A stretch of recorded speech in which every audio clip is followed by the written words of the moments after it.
Olá pessoal, bem-vindos. Estamos aqui no nosso 6º episódio do Ricardo Reis Podcast com um convidado ultra mega especial, Thiago Araújo. Bem-vindo, Thiago. É isso aí, Ricardo. Prazer estar aqui, né? Que bom a gente falar um pouquinho aí da trajetória, também estar aqui com você, que a gente está sempre na mentoria e agora batendo esse papo aqui. Obrigado pelo convite. Muito bom, muito bom.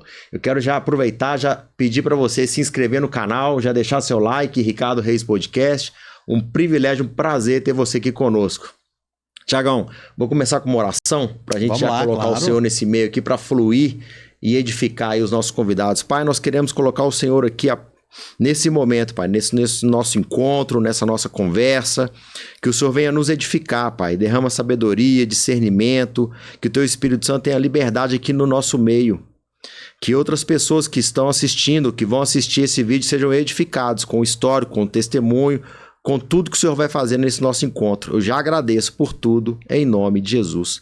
Amém, irmão? Amém. Glória a Deus. Conta um pouco aqui, Thiagão. Eu quero saber um pouco da sua história, porque toda história revela um futuro. Então, você é daqui de Belo Horizonte mesmo, conta um pouco dessa base sua. A gente chega no meio ali, vamos chegar no final que você me conheceu. Bacana. Dá um resumo aí. Vamos lá. Fica à vontade, irmão. Eu sou de Belo Horizonte, né? Cidade abençoada. Realmente é um lugar que eu pretendo ficar por muito tempo, que eu amo a cidade, né? E família de artistas, né? Meu pai era artista, era maquiador, era, enfim, ator, né? Chamava Ronaldo, era uma figura extremamente conhecida no meio. Olha. Então eu cresci no meio de grandes nomes, né? Não só do cenário artístico, mas no cenário jornalístico, né? A gente teve Roberto Drummond, era realmente muito frequente lá, era o tio Roberto para mim, né? Olha só. Então a gente teve uma infância e juventude muito ricos, né? Nesse sentido, né? Muita informação. E aí, crescendo nesse meio artístico, eu comecei a trabalhar também. Eu fiz teatro, né? De 8 a 14 anos, teatro profissional, viajando o Brasil inteiro, fazendo. Olha que interessante. Aí. Já começam os dons aqui desde criança e adolescente. É verdade, cara. E realmente a arte trouxe, né? Toda essa parte de sensibilidade e comunicação, que é tão importante. Poxa! Né, Ricardo? E começou lá e adorei fazer, mas eu comecei a enveredar no meio da música, né?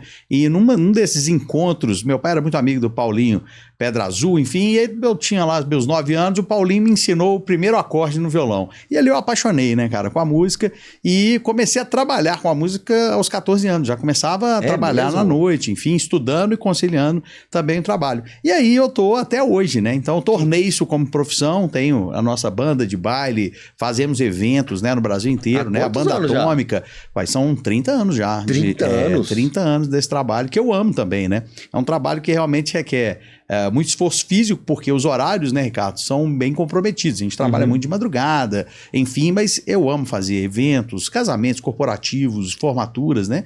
E aí começamos fazendo vários eventos, né? Eu já tenho uma curiosidade aqui já. Vamos lá. Nesse início que você começou a estruturar essa banda, as pessoas, elas foram entrando e saindo, e hoje, vamos dizer, você tem o quê? Você tem 50% daquela turma, 10%? Como que foi essa história inteira de pessoas que foram entrando e saindo? Cara, eu sou um privilegiado, né? Na verdade, é importante a gente... nesse segmento, a gente ser desprovido de egoísmo, né? Porque eu criei vários profissionais, tanto na área musical quanto na área técnica, que é muito importante, né? Perfeito. Então hoje, por exemplo, os técnicos, holds, técnicos de som, de luz que passaram comigo, hoje tem gente viajando o mundo inteiro, né? Com grandes gigs, né? Trabalhando com artistas de renome mundial e começaram comigo, né? Então, produtores, né? Então eu tenho muito orgulho disso. Mas eu também tenho uma sorte que eu mantenho uma base aí de 50% de uma turma que começou há muito tempo e está comigo até hoje. Então nós estamos hoje com mais idade, alguns probleminhas de saúde a mais, mas com a mesma animação, né? Com a mesma vontade de fazer o trabalho. Mas passaram muitos artistas talentosíssimos, né, conosco e hoje desbravam outros caminhos com muito sucesso também. Que bom. E isso você gosta muito de fazer? Você fala. Cara, gosto. Formato a gente trabalha com muito entusiasmo, sim. E teve nesse nosso segmento, né, Ricardo? Eu acho que é para todo mundo, mas no setor de eventos eventos, a gente teve um episódio triste, mas desafiador, né? Que foi a pandemia. Eu acho que a gente lamentar, é ruim, a gente tem que buscar alternativas, mas no setor específico de eventos, quem trabalha com eventos sofreu bastante. Porque foram 2 anos sem a possibilidade de trabalhar, né? Então a gente teve que se reconstruir, a gente fez isso e mantém vivo até hoje o trabalho que foi muito difícil, né? Nesse período, para todos que trabalham no segmento, não só de música, né? De buffet, enfim, todos os segmentos do evento, mas estamos aqui, né? Fazendo aí o trabalho que a gente gosta até hoje, fazendo com muito carinho. E a gente gosta mesmo, eu faço com muito amor. E me conta aqui, como que começou essa sua paixão, esse seu histórico com o Atlético Mineiro? Esse é desde sempre, né? Então, assim, como eu falei do Roberto Drummond, ele fez aquela frase maravilhosa, né? Que se torce contra o vento, enfim. E eu lembro dele produzindo tudo isso de uma forma muito natural, porque o Roberto, como meu pai, e de família, enfim, esse amor ao Atlético era muito natural, né? E como é para nós, para os atleticanos, é muito natural. E eu vivo o Atlético com intensidade desde 3 anos. Então foi a minha primeira lembrança. No ombro do meu pai, no Mineirão, o jogo contra o Flamengo, né? Aqueles jogos que eram extremamente... Eram guerras, né? De times maravilhosos, né? Foi uma das melhores épocas das 2 equipes, né? Então a gente tinha combates ali históricos. E eu lembro no ombro do meu pai. E eu vivo o Atlético com essa intensidade até mais do que eu gostaria, viu, Ricardo? Porque isso consome demais a nossa saúde. Às vezes a gente perde sono por causa do Atlético. É meio absurdo, mas para quem é apaixonado vai me entender, né? E aí começou ali. E como eu tenho essa parte artística, enfim, eu fui convidado, né, por um cantor da minha banda, o Henry Vilar, que tem um canal enorme, né? O canal Eu Acredito. Ele me convidou para fazer no trabalho, no canal dele, e eu comecei a desenvolver. Então foi aí que você entrou no digital. Foi aí que eu entrei no digital. Olha. Só que eu já vivenciava o Atlético diariamente. Então eu só tornei esse trabalho mais público. E a partir daí, eu abri uma janela que eu não esperava, porque deu um retorno muito bacana. Que ano que foi isso, irmão? Isso já são 3 anos, né? Foi no começo da pandemia ali que a gente acentuou, e a pandemia foi que eu falei da reinvenção. Na pandemia, quando a gente não podia trabalhar, eu fiquei muito focado no canal, e o canal explodiu. Hoje tem mais de 10 milhões de visualizações. Um canal hoje, graças a Deus, muito bem fomentado e muito bem frequentado, né? E aí, você pegou o período de 2021 todo, então? Todo. Peguei o período de 2021 com muita intensidade, com parceria com outros canais. A gente fazia as transmissões dos jogos, né? E ali foi muito intenso para nós, né? Porque foi um ano mágico para o Atlético, que nós ganhamos muita coisa, e também no trabalho isso acrescentou bastante, porque a gente acabou tendo uma voz importante, né, no cenário digital do Atlético, e hoje permanece até hoje. Então hoje a gente, na verdade, inaugurou um novo braço da comunicação, que são os jornalistas torcedores, né? Então eu me classifico hoje como um jornalista torcedor especializado no Clube Atlético Mineiro. Então isso é muito bacana, é um novo caminho também, um novo trabalho, né? Uma evolução do mercado natural. Com certeza, natural. É muito bom. E com muito respaldo dos jornalistas tradicionais, mesmo porque a gente participa com eles o tempo inteiro e sabe da importância de cada um, né? Nesse cenário, eu não acredito que tenha um mais importante do que o outro, ou os veículos, né? Televisão, internet, rádio, todos são salutares para que a gente possa chegar nas pessoas.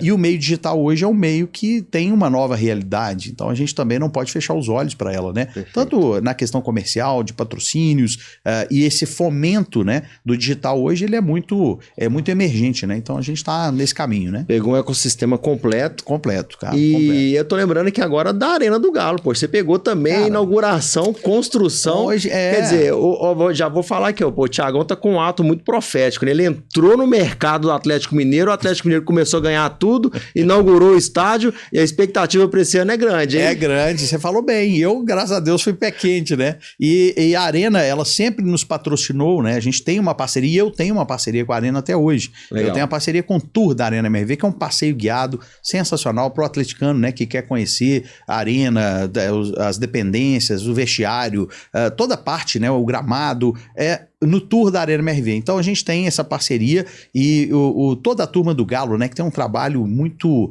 extremamente inovador, né? O trabalho do Atlético hoje é sensacional, um clube que segue um profissionalismo e uma das únicas SAFs do Brasil que eu acho que realmente são extremamente viáveis e muito promissora, né? Então estamos bem animados com essa nova fase do Galo. Né? Olha só, Thiagão, você falou de mais um movimento inovador no futebol, principalmente no Atlético Mineiro. Você falou da SAF. Olha aí, cara, tudo muda o tempo inteiro, né, Ricardo? E nessas mudanças a gente vê possibilidades em tudo. Então, é claro que para algumas pessoas, às vezes essas mudanças são muito aceleradas, mas a gente tem que encontrar nisso oportunidades. Eu acho que esse é o grande desafio de hoje, é você entender que temporalmente as coisas estão muito aceleradas, mas você tem que pegar nessas mudanças as oportunidades. Eu acho que esse é um grande caminho, né? Conta um pouco aqui para o público como que está sendo a sua rotina hoje sobre Atlético Mineiro mesmo, assim, segunda a segunda, dia que tem jogo, como que funciona, só para todo mundo ter uma noção de logística, de demanda de trabalho. Ô Ricardo, o trabalho não só do Atlético, né, mas quem se propõe a fazer um trabalho no YouTube, para ter um canal, enfim, é um trabalho como o outro qualquer, mas que depende muito do seu esforço, né.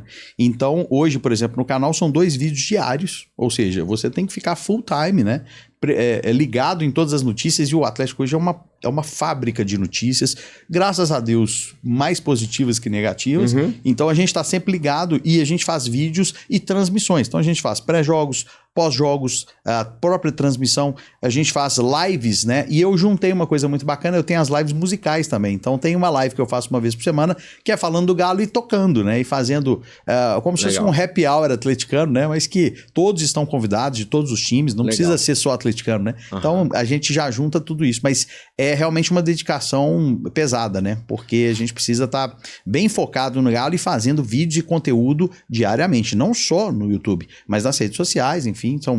É um ecossistema, né? Ecossistema, isso mesmo. E me fala aqui, e fontes, hein? Fontes de notícias. Cara, interessante que assim, eu não sou muito da especulação. Que eu tenho, assim. E hoje o que dá muita audiência, Ricardo, é você ter a notícia em primeira mão, é você dar aquele furo de reportagem, mas eu nunca gostei muito disso porque eu preocupo muito com o Atlético. Eu acho que algumas notícias, dependendo da forma que elas são projetadas, ela pode atrapalhar o Atlético. Um exemplo, o Atlético está em vias de contratar um jogador importante. Uhum. Se você fura essa informação, que é uma obrigação do jornalista, claro, isso faz parte do trabalho, mas se você coloca essa informação na hora errada, você pode atrapalhar a negociação. Pode. Então hoje o próprio Atlético falou que a grande preocupação são os vazamentos de informações, porque o Atlético já perdeu grandes contratações em função de ter essas informações vazadas e acaba que outros clubes acabaram assediando o jogador e aí nós perdemos a contratação. Então a gente tem que, além de ter uma responsabilidade jornalística, a gente tem que ter uma responsabilidade enquanto atleticano. E eu não faço nada para prejudicar o Atlético, muito pelo contrário. Se tiver alguma coisa que eu acho que vai prejudicar, eu prefiro não fazer. Então eu sou mais da resenha, sou mais do bate-papo, eu troco experiências, né, com os nossos inscritos e eu aprendo com eles todos os dias, né? Então a gente faz lives em que eles participam, né? Então essa interação hoje, Ricardo, nas redes sociais, os meus programas, eles não são só um monólogo, a gente precisa interagir com as pessoas. E a grande riqueza do nosso canal é essa, todo mundo participa e consegue ali conversar e dar suas opiniões e a gente troca essa ideia e vai crescendo todo mundo junto, né? Muito bem, parabéns, irmão. Obrigado, querido. Eu quero te falar que me trouxe a lembrança aqui, a época do Calil, quando ele divulgava via Twitter. Era genial. Porque ele era oficial. Era oficial. E estava começando esse fomento do Twitter, né? A gente estava falando de 2013. Então, tipo quando eu falo assim, começando, era quando tinha uma relevância. Eu lembro que eu recebia no meu WhatsApp, quando eu não estava acompanhando ali, e pô, contratação nova. Não, e ele, para poder falar do Twitter, era genial. A torcida mais chata do país. Vitor é o novo goleiro do Atlético. Então, ele anunciou o Vitor dessa forma, né? Então, o Calil tem, claro, tem várias ressalvas com relação ao momento posterior ao título 2013, a questão da prefeitura, esse é um outro assunto. É outro assunto. Mas enquanto presidente, enquanto representante da torcida do Atlético, até 2013, que ele fez um trabalho sensacional, para mim foi um dos grandes presidentes que o Atlético teve, um dos maiores, e representou a todos muito muito bem. Depois é uma outra conversa, né? Isso aí teria que ser um podcast à parte pra gente conversar sobre prefeitura, sobre briga política no Atlético, que sempre foi muito acirrada, né? E hoje, graças a Deus, está tudo pacificado e a gente consegue conduzir de uma forma mais tranquila. E eu quero lembrar aqui a todos, em 2013, eu tive a oportunidade de ir para Marrocos. Eu levei a minha esposa, foi como se fosse uma lua de mel ali daquele meu reencontro com ela. E nós tivemos experiências ali fantásticas. O que você estava fazendo na época de 2013, Libertadores e Marrocos? Me conta. Olha, eu vou te falar que eu estava comemorando muito, que eu ainda não trabalhava com isso, né? E eu assisti a final da Libertadores no Mineirão com o meu grande amigo Dudu, né? O Dudu, que ele era do Alterosa Esporte. Dudu tocou comigo anos, é um grande amigo de muito tempo. Eu gosto muito do Dudu. E é um Dudu da minha época, eu assisti Alterosa, ele estava lá. Ele estava lá, exatamente. E a gente tocava junto, ele tinha uma banda que chamava Easy Rider, que a gente tocava junto, era muito bacana. E o Dudu, a gente assistiu a final juntos no Mineirão e a gente comemorou como nunca, assim. Foi muito emocionante, foi um título que deu uma desentupida em tudo, né? Liberou muita coisa ali, eu acho que foi muito importante para a trajetória hoje atual do Atlético, todo aquele início, né? E aí, em Marrocos, eu tinha acabado de ter o meu filho, o Theo, né? Que hoje está com 11 anos, né? E ele nasceu em 2013. Olha, e aí foi especial. E aí eu preparei ele todo a caráter, né? Pra final, foi muito bacana. Só que aí, afinal, a gente não teve aquele resultado que a gente esperava, a gente tinha o Ronaldinho, a gente não conseguiu chegar até a final, mas como o Calil falava, né? Só pode achar ruim disso quem chega, né? Na final de clubes, né? A Mundial é um momento muito importante. Foi uma grande experiência, um grande momento do Atlético. Ó, eu vou te contar um histórico, um testemunho, né? Acabou o jogo e a torcida deles começaram a fazer muita festa. Mas é muita festa, é campeão do mundo, melhor do mundo. E por mais que eu esperei um pouco para sair, os seguranças começaram a tirar os torcedores. E no fluxo maior de torcida deles. E aí, chegou um ponto que nós entramos num corredor e simplesmente o povo pulando, e de repente a minha atual esposa, ela sumiu no meio da galera. Que loucura. E os caras querendo a camisa, tira a camisa, me dá a camisa, foi uma loucura. A derrota tinha passado, o negócio ali foi que ambiente diferente, sabe? E é uma cultura muito diferente.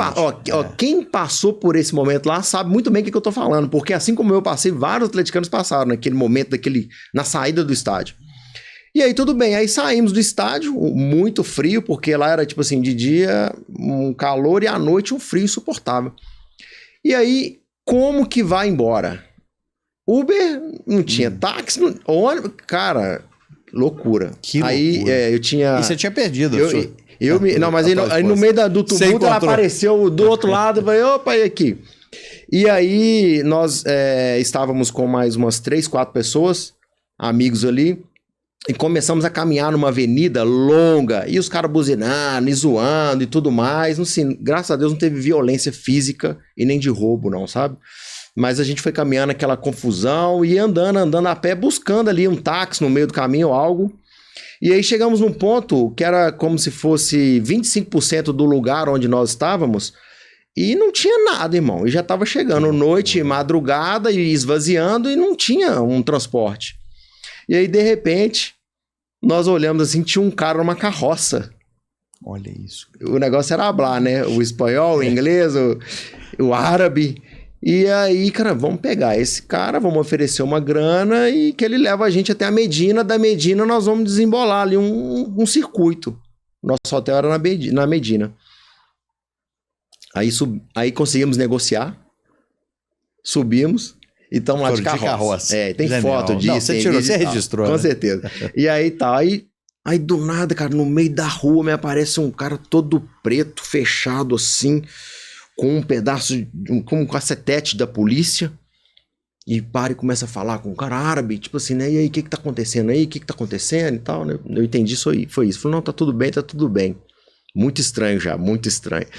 Aí paramos numa lanchonete, no meio do caminho tinha uma lanchonete. Aí passou um táxi. E aí eu falei, opa, e aí, vamos lá. Aí o táxi não liberava o número de pessoas que estávamos. Então eu falei assim, cara, eu vou com a minha esposa e o outro era uma família, então vocês vão juntos aqui, continua na carroça, desceu na Medina, vocês vão. E aí nós pegamos esse táxi e foi, né? Sem falar nada, só mostramos o cartão do hotel. Só que a Medina é assim, irmão, becos. São estreitos que o carro não entra lá. Então, ele ia deixar a gente em um lugar e a gente ia ter que conseguir chegar até lá. Só que como que chega lá à noite... Cara, que loucura. Cara, loucura. Outra cultura, não, né? Cara, você não conhece, né? Aí, cara, esse cara parou na porta... Ele não conseguia acessar mais o carro, ele parou em frente a um bar. E veio 2 caras. E aí esses 2 caras começaram... Blá, blá, blá, blá, blá, blá, blá, eu só mostrava o cartão, né? Tipo assim, cara, me leva lá e eu vou pagar, né? Por isso, né? Aí abriu a porta... Tá bom, paguei o táxi ali. E aí o cara falou assim, vem. Aí foi aquela, irmão. Que isso, cara. Irmão, eu já tava pronto pro fight, pra morrer, pra bater. Sei lá, irmão, naquela época ali que eu tava, loucura, vambora. Cara. E comecei a seguir o cara num beco, eu e minha esposa. O que ele tá fazendo? Pra onde ele tá conduzindo? Pra onde? E à noite, cara, assim, a Medina é assustadora, entendeu? Assustador. Porque você passa debaixo de uns túneis assim e tal, e caminhando ali naquela madrugada, até que nós chegamos na porta do hotel. Então, quer dizer, ele fez o trabalho dele certinho, graças a Deus. Graças a Deus. E a sua camisa, uma pergunta, a sua camisa estava intacta ou você teve que ceder a sua camisa para os torcedores? Essa estava intacta, mas eu lembro que eu levei umas 3 camisas do Atlético e eu... doei 2 e trouxe uma. Então, assim, eu deixei camisa Uma sobreviveu. Lá. Uma sobreviveu. Foi um privilégio. Você fez lá. uma divulgação. Mas, assim, foi um momento que eu passei um aperto. Que aperto, cara. E algumas pessoas, com certeza, passaram por isso também. Né? Comente aqui depois se você passou por algo parecido. Foi Marrocos agora, uma experiência fantástica, né? Tá, não, aí teve o turismo pós-jogos e, enfim, maravilhoso. Recomendo todo mundo conhecer. Um país maravilhoso. Tiagão, e aí, me conta aqui, e hoje, como que tá aí a situação, né, do digital? Você já deu uma palavra aí, já falou da Arena. Isso. E qual que é o projeto hoje? E esse projeto, ele vai se encaixar com o nosso encontro. Então, começa... Como que você começou o projeto, aí eu apareço. E aí você começa a fazer parte da mentoria. E parece que as coisas se encaixam, né, Ricardo? Porque dentro desse processo, a gente estava fazendo essas transmissões, esses vídeos, enfim... E eu desfiz a minha parceria com os outros demais canais, né, no ano passado, e estou abrindo meu próprio estúdio. Então, um estúdio em que nós vamos concentrar os podcasts do Atlético, enfim, só que eu acabei vendo, através muito do nosso encontro, né, da mentoria, das demais possibilidades. Por isso que eu acho que foi muito oportuno esse nosso novo encontro, porque dentro de um projeto que eu tinha que era fantástico, do estúdio, você conseguiu me abrir um leque de mais opções. Eu estou muito feliz com isso, porque hoje a gente está exatamente nesse ponto de desbravar novos caminhos e impressionante como isso abriu a cabeça e abriu leques para novas possibilidades. Então eu estou exatamente nesse ponto. Interessante, né? Olha só. O Thiago, ele vem de uma área que não é a minha área de produção de eventos, não é uma área minha de comunicação, né? E o Thiago, um amigo em comum, nos apresentou e eu identifiquei oportunidades de negócios e monetizações dentro da atual estrutura do estúdio dele. Então, foi aonde eu vi, poxa, cara, eu consigo te mentorar e te ajudar muito. E o Thiago, né, nos dá a honra aí de participar dentro do nosso grupo dos mentorados. E a gente está desenvolvendo esse trabalho que tem uma perspectiva muito boa. É verdade. Grandes coisas estão por vir. É verdade. E ainda mais nesse cenário de hoje, né? Que é um cenário que é uma realidade, essa questão não só da questão digital, mas desse bate-papo, por exemplo, do networking que isso proporciona. Às vezes você tem uma empresa, você quer fazer uma entrevista, um bate-papo com o seu cliente, por exemplo, que é importante dividir experiências, e essa é a melhor publicidade que você pode ter. Você exatamente pegar na fonte as boas experiências que você tem no caminho de qualquer tipo de segmento. E os estúdios, né, eles estão aqui para justamente auxiliar nisso. O nosso estúdio, que vai ser um estúdio que vai ter, claro, nós vamos receber, né, os diretores do Atlético, todo esse staff atleticano, mas ele vai servir também para qualquer empresa que quiser levar, né, o seu cliente, levar uma live ou um programa de qualidade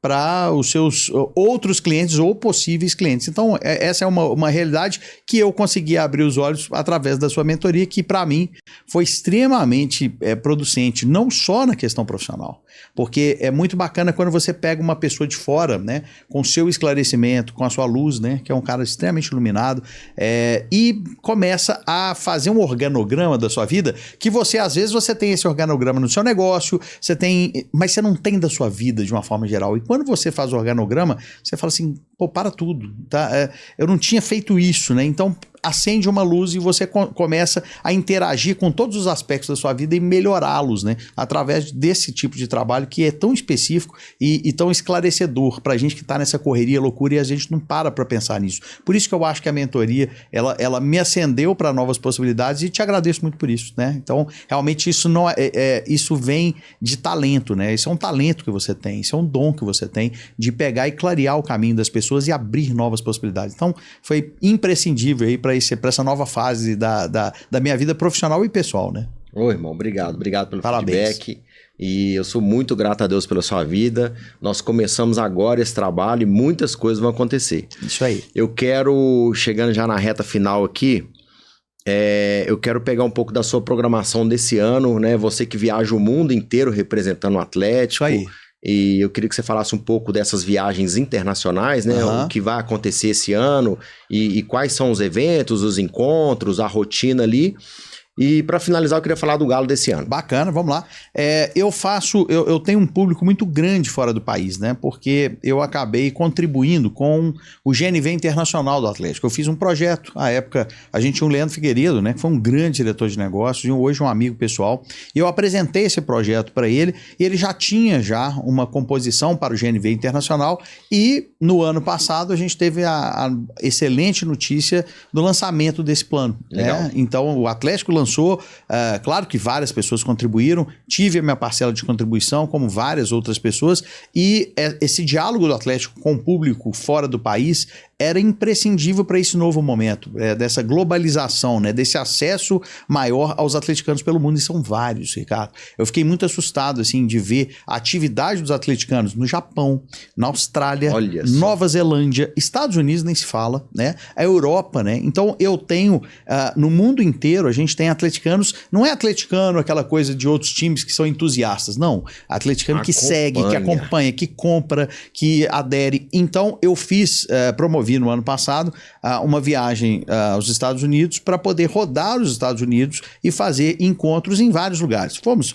New York, Nova York, fomos na Filadélfia, fomos em Boston, Framingham, no estado de Massachusetts, né? Então a gente rodou e é impressionante o carinho dos atleticanos. Então eu queria agradecer a todo mundo que está assistindo aqui, mora lá e estou voltando agora, provavelmente em agosto, para fazer fazer alguns shows, né? Que a gente tem alguns shows lá que a gente fez em novembro. Vamos fazer alguns shows e fazer encontros com esses atleticanos. E é impressionante a assiduidade desses atleticanos, a participação deles em todo o contexto do momento do Atlético atual. Então, a gente está aí fazendo essa interação com os atleticanos, com o Atlético, fazendo essa ligação, ajudando ao diálogo do clube com esses atleticanos que são tão importantes para nós, né? Muito bom. Parabéns. Obrigado. Projeto maravilhoso.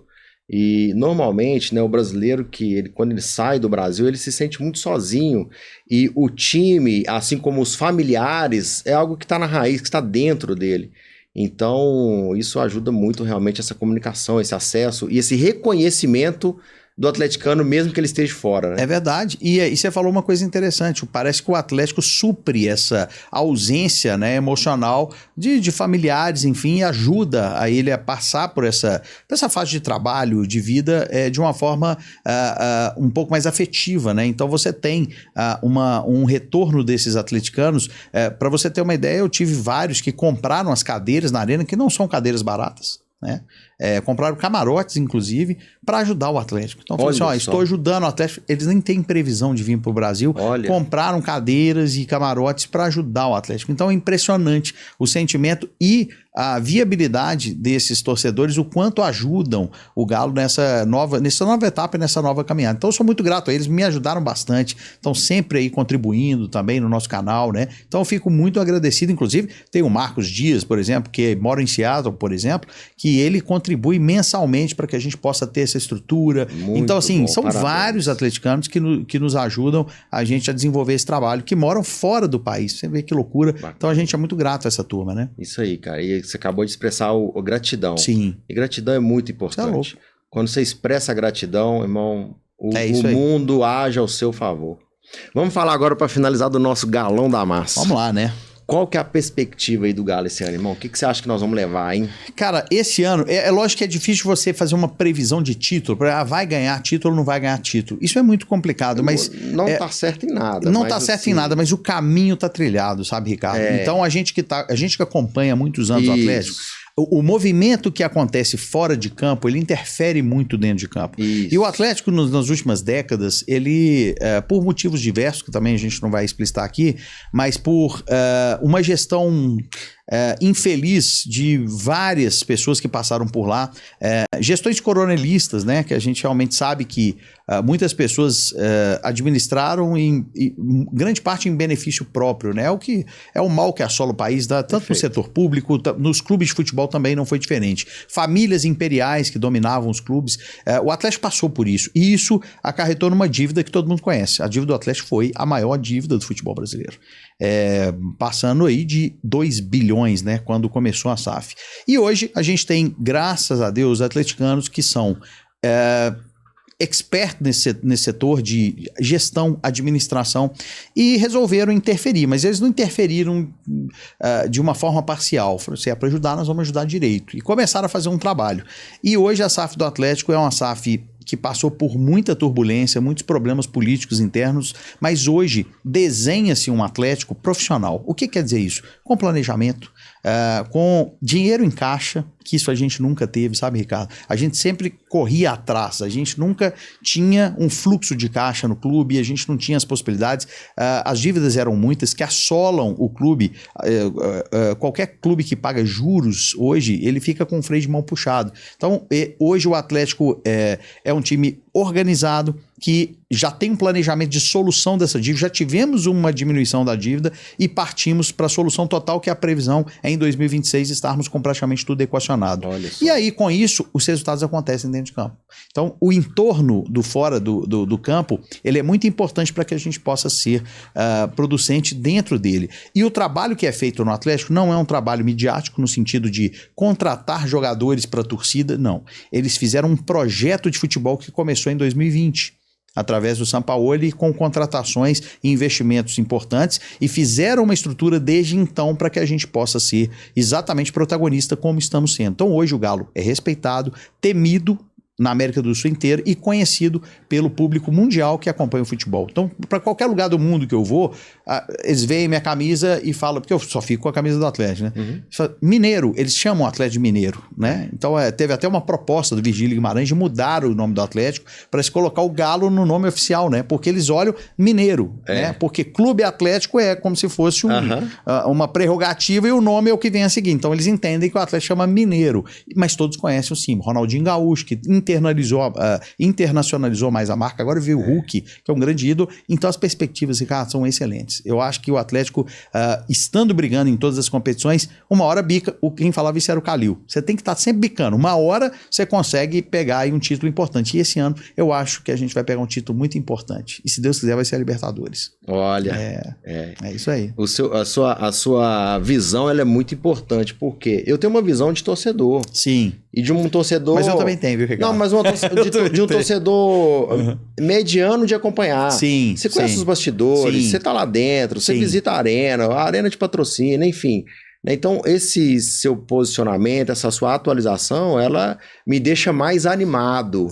Ótimo. É claro que a minha opinião, ela também é acompanhada de uma passionalidade que é inerente a nós, amor, né? Interno, mas é com muita informação. Estamos no caminho. Mas a sua colocação ela foi muito racional. Sim, ela porque hoje...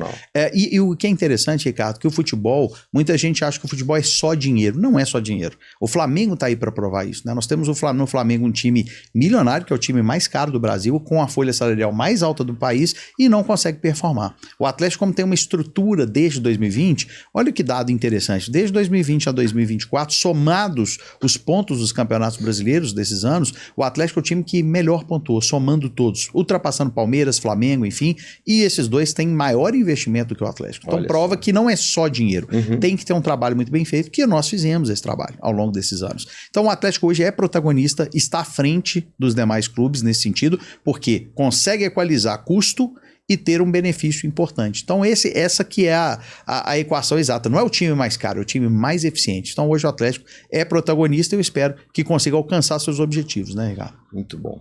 Bom, estamos chegando então na nossa fase final aqui do nosso podcast maravilhoso. Tiagão, quero agradecer a sua presença. Foi uma aula aqui, um privilégio. Eu já quero deixar agendado aqui para conseguir, né, participar, assistir um jogo do Galo do seu lado. Vai ser um prazer, cara. Visitar a Arena contigo. Vai ser um prazer. Você vai ficar emocionado. Você nunca foi na Arena? Eu fui na Arena. Você foi na Arena. Mas na visita, não. Na visita, o tour, então no nós tour vamos. Ainda Você não. vai ficar emocionado. É lindo, então, cara. Nós vamos manter essa amizade aí. Obrigado por tudo. O maior prazer. Eu que te agradeço, na verdade, por ser... eu chamo de mestre, né? Sempre nas mensagens eu chamo carinhosamente de mestre, mesmo porque você, além de ser uma pessoa iluminada, você não trata ninguém com superioridade, né? Você trata com igualdade e com muita empatia, né? A todas as diferenças. Isso é importante, né, Ricardo? A gente tem pessoas diferentes, mas que têm objetivos em comum, né? Quer prosperar, quer ter um trabalho legal, quer ter uma vida familiar e emocional mais positivas, né? E isso você conseguiu fazer pela minha vida, né? Então eu tenho essa gratidão porque você conseguiu abrir os olhos para várias outras possibilidades, não só profissionais, mas pessoais, com suas experiências, né? Com seu carinho, com a forma extremamente gentil de tratar todos os assuntos, né? E eu te agradeço por isso. Isso é um dom. E eu acho que estar ao seu lado é sempre muito animador no sentido de boas perspectivas e de ter uma grande referência do lado. Muito obrigado por isso. Ô, meu querido, obrigado. Eu que agradeço. Bom, chegamos ao final. Espero que você tenha gostado. E já deixa aí mais uma vez o seu like. Um grande abraço. Deus abençoe.